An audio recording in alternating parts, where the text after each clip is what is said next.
In my last video, I explained that Trump as well as Tsai Ing-wen may be prosecuted if they step down as president. I'm not going to go into what might happen to Trump, but for Tsai Ing-wen, she may be prosecuted for 2 or maybe 3 things if she steps down. As of January 11th, 2020, Tsai Ing-wen appears to be on cloud 9, claiming that she has a 57.13% support rate, according to the Central Election Commission. In this video, I will explain why she has nowhere near that amount of support. She used her control of the mainstream media to gaslight everybody inside Taiwan and outside of Taiwan about the true support rate of the presidential campaign.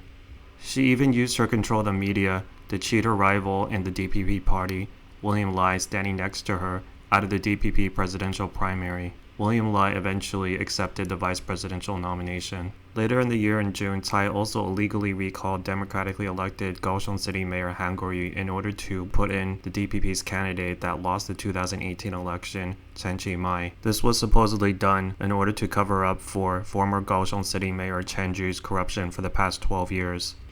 Here are the results for the January 16, 2016 presidential election.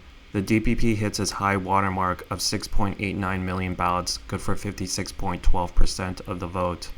The 2016 election saw a decreased turnout of 66.27%, suggesting that many pan-blue voters did not come out to support the KMT this time. The 2016 election is generally believed to be a legitimate election by all parties. Take note of the turnout rate of 66%, as this appears to be the new normal in Taiwan. So this is Tsai's acceptance speech in 2016. Notice who's on her right. That's former Vice President Annette Lu. Annette Lu, Liu Shoulian, stopped supporting Tsai Ing-wen between 2016 and 2020. This represents her loss of the support of the Taiwan independence movement. In 2016, Tsai had the support of middle voters, former pan-blue supporters, and the Taiwan independence movement. However, by 2020, she had definitely lost the support of the Taiwan independence movement within her own party. By 2020, KMT or pan-blue support was high again, as their supporters had come back. Many middle voters were supporting them, and many voters who supported Tsai Ing-wen in 2016 were voting KMT in 2020. Therefore, Tsai Ing-wen's increase of support from 6.8 million to 8.17 million is rather unreasonable, given that she lost support within her own party, as well as the support of middle voters and some pan-blue voters. 2 months after the 2016 election, Tsai showed up at this tech conference for internet companies and expressed that she was going to be a very democratic president of Taiwan and that people could express their difference of opinions to her. Now, at this point in time, Tsai Ing-wen's approval rating was very high, so she could afford to be democratic in this sense. She was definitely at the pinnacle of her career. However, over the course of the next 4 years, as her support rate dropped, she became more and more authoritarian. Finally, after local elections in 2018 that caused her to step down as DPP chairman, she decided to scrap any form of a democratic system, and she went full authoritarian in many areas of her government. 我相信未来的政府也会有这样的雅量。如果第一次听不见，你可以大声一点；第二次再听不见，你可以更大声一点；第三次再不回应的时候，你可以拍桌子。但是我拜托的是不要第一次就拍桌子。So she's saying that people can express their opinion. If the government doesn't listen, then they can express their opinion even louder. If the government still doesn't listen, then they can slam the table. However, we will see that Taiwan actually cares very little for public opinion and just does what she wants. Sunday was 100 days since President Tsai Ing-wen was inaugurated as Taiwan's president, the first female president, and this seemed to be a good time to assess how she has done so far. It's still early days, but it's worth taking a look. And to provide perspective and an assessment is Dr. Shelley Rigger, who's a professor of political science at Davidson College in North Carolina and also an assistant dean. Shelley, welcome. Thank you. Glad to be with you. 最重要的，我要特别强调，我们的年轻人处于低薪的处境，他们的人生动弹不得，对于未来充满了无奈与茫然。年轻人的未来是政府的责任，如果不友善的结构没有改变，再多个人精英的出现，都都不足以让整体年轻人的处境变好。我期许自己在未来的任期之内，要一步一步从根本的结构来解决这个国家的问题。这就是我想为台湾的年轻人做的事。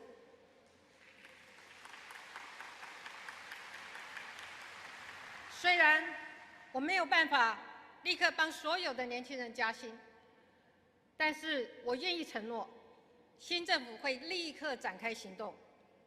请给我们一点时间，也请跟我们一起走上改革的这条路。And so the Labor Standards Act reform calls for adding a flexible day off. So right now, Taiwanese work a 6-day week and a 5-day week.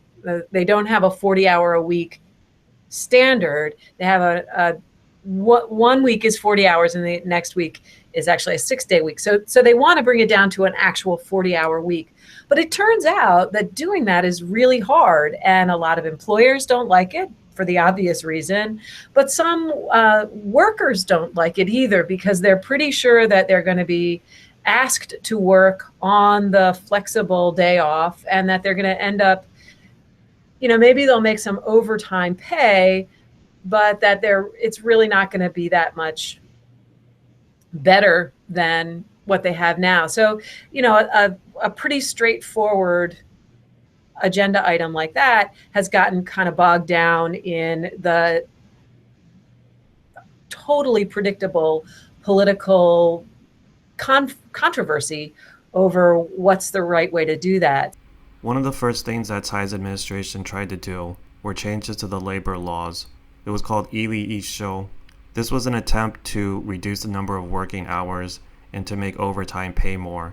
While the intentions may have been good, it didn't go over well at all with employers. Ultimately, employees' hours were cut as employers weren't willing to pay the overtime.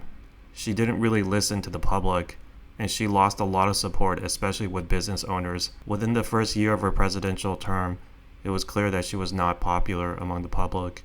我们要让台湾的经济脱胎换骨，就必须从现在起就下定决心，勇敢地走出另外一条路。这一条路就是打造台湾经济发展的新模式。新政府将打造一个以创新、就业、分配为核心价值，追求永续发展的新经济模式。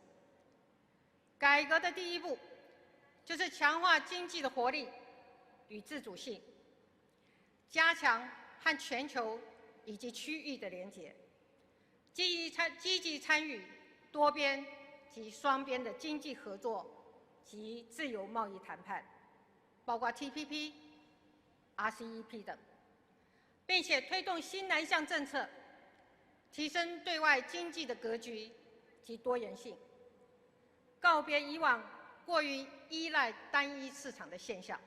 Now, the first strike against the Tsai administration started before she even came into office. As early as January 2016, mainland China began cutting off a lot of their tourists. Individual tourists were still going to Taiwan from mainland China, but tour groups were cut drastically. Popular tourist destinations were definitely impacted by this. When visiting some of these places, you could see that there was hardly anyone there anymore. However, tourist numbers, according to the Tourism Bureau, were as high as ever.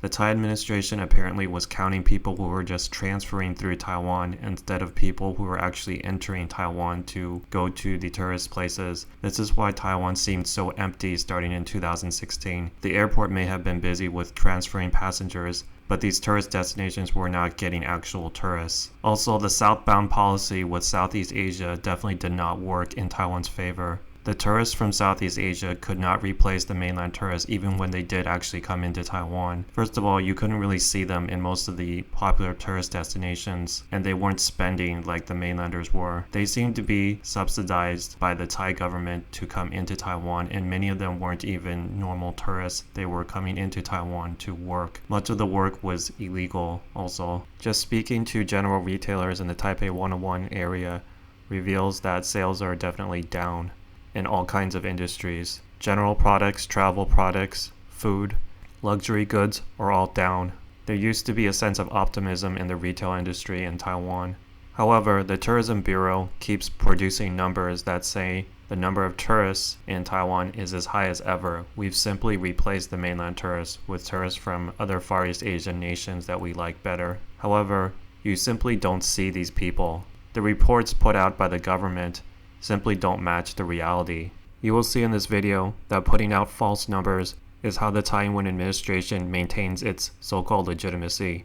They simply fake their numbers in many different ways, creating a narrative that reporters can quote, and it gets repeated to the foreign media, and all of a sudden everyone thinks the Tsai administration is amazing. However, people in Taiwan know that these numbers could not possibly be true.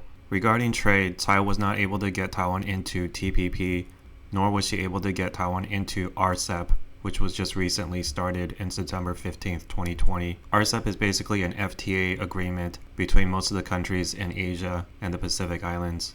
Given that Taiwan is heavily export dependent, not being a part of this agreement will be a huge disadvantage for sure. Regarding the mainland China market, exports to that region have increased all the way up to 46%. The trend is definitely going against what Tsai Ing-wen would prefer. When the former Ma Ying-jeou administration signed the ECFA agreement in 2012, she was opposed to it. However, this agreement has helped Taiwan immensely, and she was probably very relieved when mainland China chose to continue this agreement. 追求转型正义的目标是在追求社会真正的和解，让所有的台湾人都记取那个时代的错误。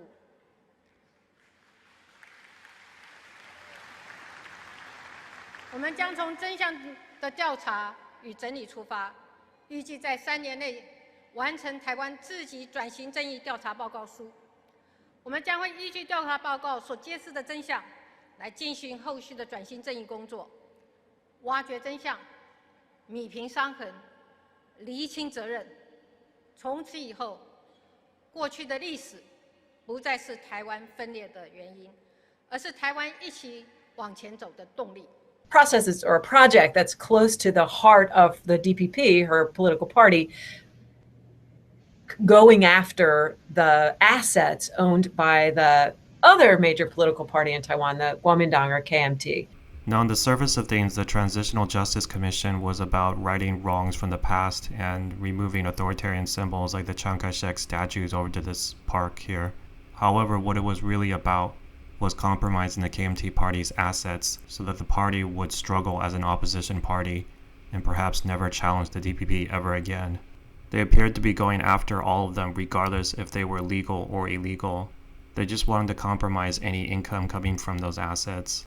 In March 2017, I took a trip to Jinmen, and this KMT party headquarters was about to close. They had laid off almost all of their employees and had only about 5 people left. I also went to the China Youth Corps Center. The Transitional Justice Commission was also in the process of trying to take away the China Youth Corps' properties, basically their activity centers. Here's a picture of a youth camp in Jinmen in the 90s. The DPP party definitely wants to get rid of the China Youth Corps because of its indoctrination towards the Republic of China and the KMT party. We've seen at moments, most recently with her inaugural address, but then also the apology to the Aboriginal peoples, she really can connect with ordinary people. You know, she manages to be simultaneously this very and cerebral figure, but also someone who can make a connection. And I think that was one of the challenges for Ma Ying-jeou throughout his presidency. He could do the cerebral, but he never was able to connect. So no shortage of compliments from most Western academics regarding Taiwan. Most commentators on Taiwan who are politicians and YouTubers are mostly supporting the DPP and its politicians because of their stance against mainland China and the Chinese Communist Party. Academics, however, have been studying Taiwan for much longer and see deeper into the issues. They mostly have a beef with the KMT's authoritarian past. However, there is still a great deal of cognitive dissonance regarding the DPP party's actual nature and what people in Taiwan are actually thinking. They always want people in Taiwan to be thinking what they're thinking, as if identity and cultural separation from China are the key issues in Taiwan. when in fact mostly the economy and opportunities are the major issues in Taiwan. While they may understand problems in the KMT party very well, they definitely do not understand the DPP and its true nature. They don't understand that the DPP's true intentions towards Taiwan is to create another dictatorship. The DPP masks this very well, and Western observers choose to ignore what they are hearing. They basically always think that the KMT is once again making excuses and that their supporters are disposed mainlanders who can't deal with the fact that they're losing political power in Taiwan.